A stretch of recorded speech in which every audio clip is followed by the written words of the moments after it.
আসসালামু আলাইকুম এভরিওয়ান, চট্টগ্রাম মহিলা টাইপিং স্কুলে আপনাদেরকে স্বাগতম। এর আগের ক্লাসে আপু দেখেছেন আপনারা 6 নং স্টেপ কমপ্লিট করেছে পাহাড় ওঠানামা। তো আপুকে আজকে ক্যারি দিয়েছি, মানে একজনকে পেছনে নিয়ে চালানো। আপু প্রথমে আমাকে নিয়ে চালিয়েছে, এখন একজন প্রশিক্ষণার্থীকে নিয়ে চালাচ্ছে। দেখতেই পাচ্ছেন খুব ভালো ব্যালেন্স। যারা বাইক চালাতে পারেন তারা বুঝতে পারবেন আপুর খুব ভালো ব্যালেন্স। পরবর্তী ক্লাসে আপু আবারও একজনকে নিয়ে চালাবে পেছনে, তারপর মেন রোডে দেব। মেন রোডের সর্বশেষ ধাপ মেন রোডে দেওয়া। মেন রোডে ওনাকে লং টাইম দেওয়া হবে, কারণ ওনার খুব আর্লি শেষ হয়ে গেছে। বাকি ক্লাসগুলো উনি মেন রোডে করতে চাচ্ছে, তাই মেন রোডে দিয়ে দেব।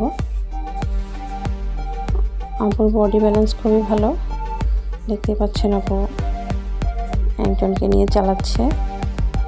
তো এইভাবে ভালো ব্যালেন্স খুব দ্রুত অনেকের চলে আসে, আবার অনেকের আসতে একটু সময় লাগে। যারা থিওরিগুলো ভালোভাবে বুঝে নেয়, ওইভাবেই প্র্যাকটিস করে, তাদের ব্যালেন্সটা ঠিক এভাবেই চলে আসে।